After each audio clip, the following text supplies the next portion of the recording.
At 2:47 p.m. Eastern Standard Time this afternoon, the White House released a statement announcing that President Trump had personally called Canadian Prime Minister Mark Carney to propose an immediate bilateral agreement that would resolve the current crisis between the two nations. According to the White House statement, Trump offered to suspend all tariffs on Canadian goods, reaffirm U.S. commitment to NORAD, and restore full intelligence sharing in exchange for one condition: Canada would guarantee continued energy exports to the United States at current levels and current prices for the next 10 years, with contractual penalties if Canada restricted exports or raised prices beyond standard market rates. The White House statement described this as a generous offer that would restore the partnership that has served both nations for generations. The statement said Trump was confident that Prime Minister Carney would recognize this as an opportunity to end the dispute and move forward. Less than 90 minutes later, at 4:23 p.m., Mark Carney held a press conference in Ottawa. He stood at the podium, looked directly into the camera, and said 4 words that will define this crisis and potentially define his entire premiership. The answer is no. Carney then provided a detailed explanation of why Canada rejected Trump's offer, and his reasoning has sent immediate shockwaves through energy markets, through the White House, and through every capital that depends on predictable access to resources.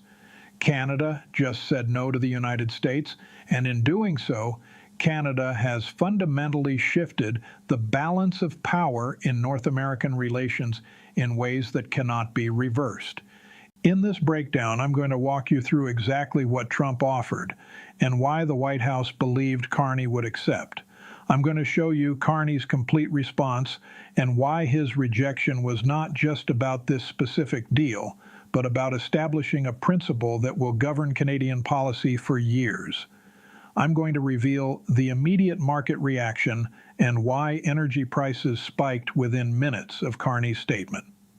I'm going to explain the strategic calculations behind Carney's decision and why saying no actually strengthens Canada's position.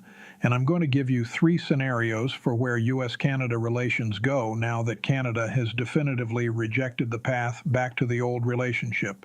Subscribe to join the community. Leave a comment so we can keep the conversation going, and share this video if it brought you value. Let me walk you through what Trump actually proposed, because the details reveal how Washington fundamentally misunderstood Canada's position. According to sources familiar with the phone call, which took place at 1:15 p.m. this afternoon, Trump opened by telling Carney that the dispute between the two countries had gone too far and that it was time to make a deal. Trump said he was prepared to give Canada everything it had been asking for: tariff removal, NORAD continuation, intelligence sharing restoration, and a public statement respecting Canadian sovereignty. But in exchange, Trump wanted what he called energy security guarantees. Specifically, Trump wanted Canada to sign a binding 10-year agreement that would lock in energy exports to the United States. The agreement would require Canada to export a minimum of 3.8 million barrels of crude oil per day, 2.7 billion cubic feet of natural gas per day, and 1,400 megawatts of electricity per hour to the United States. These numbers match current export levels, so the agreement wouldn't require Canada to increase exports, just maintain them. The agreement would also include price caps. Canadian energy exports to the U.S. would be priced at market rates, but could not exceed a 15% premium over prices charged to other customers. Finally, the agreement would include penalty clauses. If Canada reduced exports below the guaranteed minimums or charged prices above the caps, Canada would face financial penalties of $500 million per month. Trump reportedly told Carney that this was a win-win deal. Canada gets tariff relief and security guarantees. The U.S. gets energy security. Both sides move forward. Trump said he was offering this deal as a personal favor to Carney, and that Carney should accept it immediately before political opposition in the U.S. made it impossible to offer. According to sources, Carney listened to the entire proposal without interrupting. Then he said, "Mr. President, I need to consult with my cabinet and with Parliament before responding to any formal proposal. I'll have an answer for you within 3 hours." The call ended. Carney immediately convened an emergency cabinet meeting. According to sources present, the meeting lasted 45 minutes. Carney presented Trump's offer. Several cabinet ministers argued that accepting would be pragmatic, that it would end the crisis, restore trade, and allow Canada to move forward. But Carney reportedly said, "This offer is a trap. If we accept, we're signing away Canada's resource sovereignty. We're agreeing that the United States can dictate what we do with Canadian resources, and once we sign that agreement, we have no leverage for the next 10 years. Trump or whoever comes after him can do whatever they want to us, and we can't respond by adjusting energy policy because we're contractually locked in." Carney then made the case that rejecting the offer would be difficult in the short term, but essential in the long term. He said, "If we accept this deal, we're accepting that Canada is a supplier state and the United States is the customer state. We're accepting subordinate status. I didn't get into politics to make Canada subordinate to anyone." Subscribe right now, because what I'm about to show you is Carney's full statement rejecting Trump's offer and why every word was calculated to establish Canada's position not just with the United States, but with every other country watching this crisis. At 4:23 p.m., Carney walked to the podium in Ottawa. He said, "This afternoon, President Trump called me to propose an agreement that would resolve the current dispute between our countries. The president offered to remove tariffs, reaffirm NORAD, and restore intelligence sharing. In exchange, he asked Canada to sign a 10-year agreement guaranteeing energy exports to the United States at specified levels and capped prices. I have considered the president's proposal carefully. The answer is no." The press room went silent. Carney continued, "I want to explain why Canada is declining this offer, because the reasons go to the heart of what kind of country Canada is and what kind of relationships we will accept. First, Canada's natural resources belong to Canadians. We decide how they are used, who they are sold to, and at what price. We make those decisions based on Canadian interests, not based on agreements that lock us into serving another country's interests. Second, the proposed agreement would eliminate Canada's ability to respond to future U.S. actions. If the United States imposed tariffs again, or threatened our sovereignty again, or violated agreements again, Canada could not adjust energy policy in response because we would be contractually prohibited from doing so. That is not partnership. That is dependence. Third, the proposed agreement treats Canada as a resource supplier to the United States rather than as a sovereign partner with our own interests and our own relationships. Canada exports energy to many countries, not just the United States.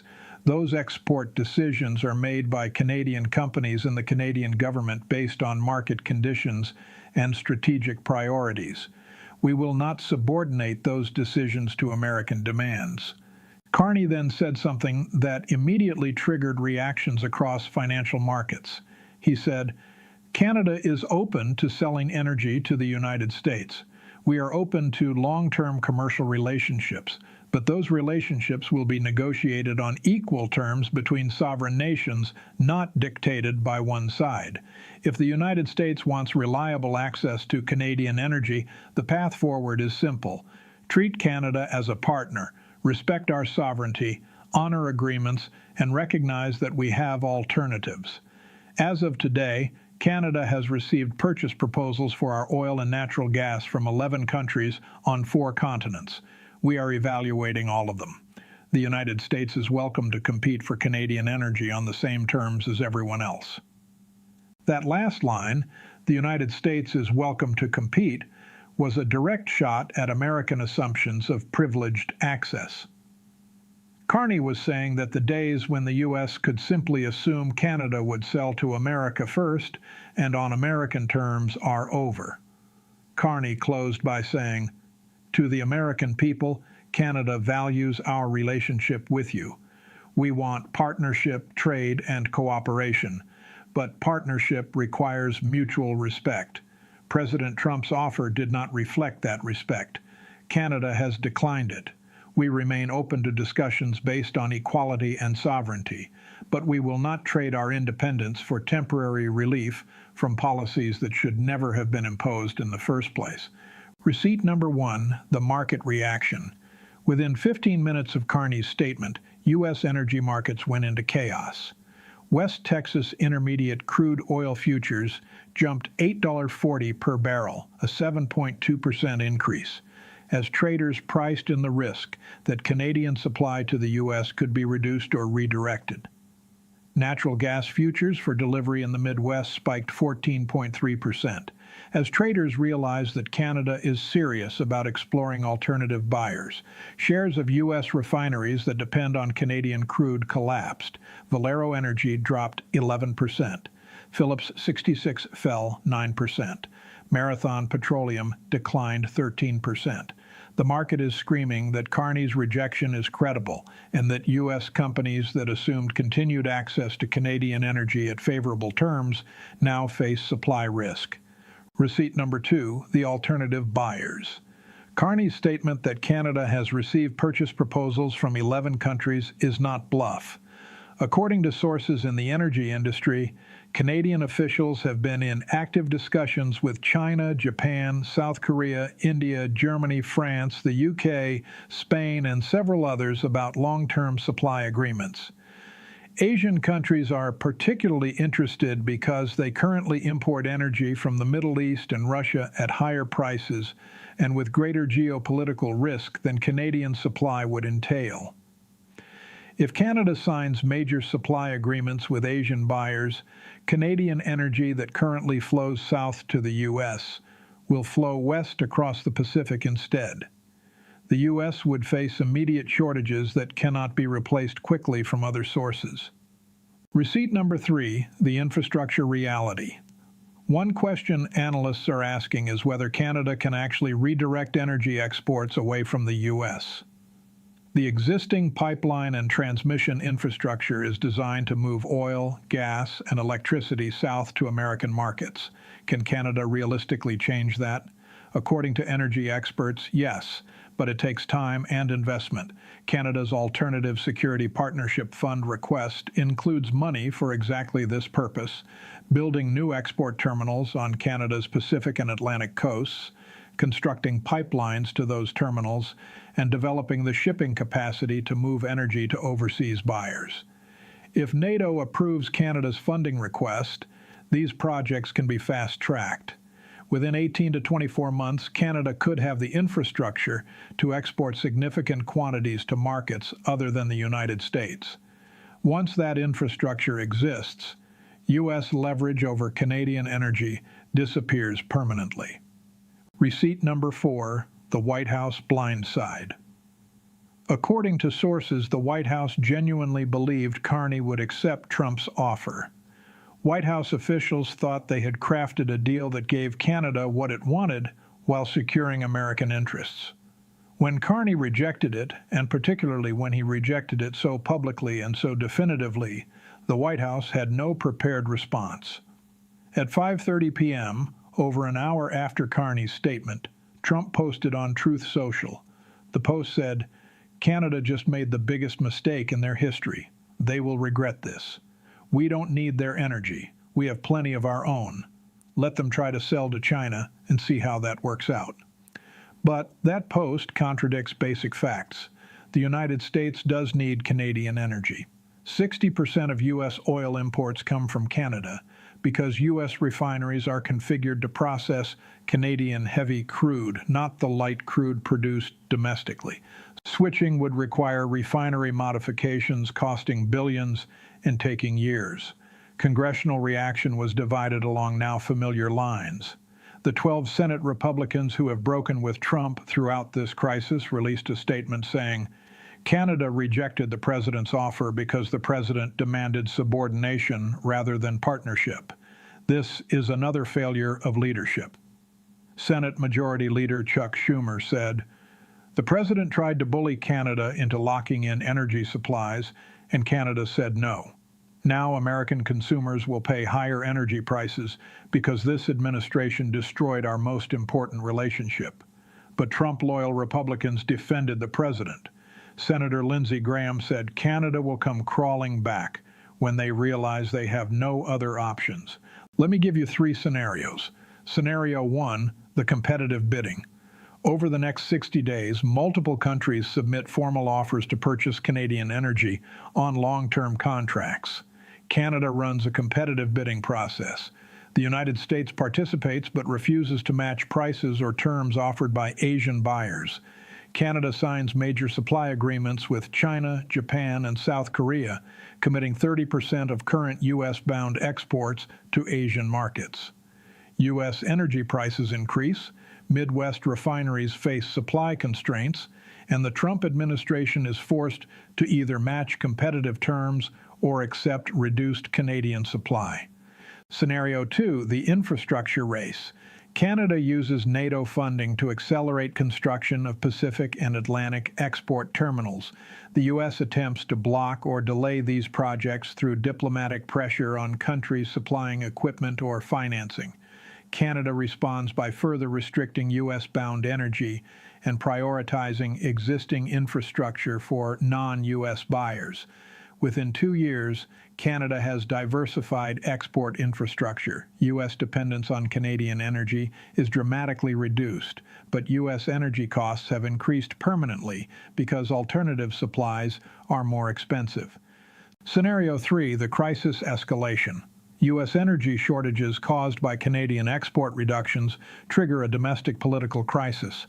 Gas prices in key Midwest states spike by 40%. Trump declares an energy emergency and threatens to seize Canadian energy assets in the U.S. or block Canadian exports in transit. Canada responds by cutting off all energy exports to the U.S. immediately. American refineries shut down.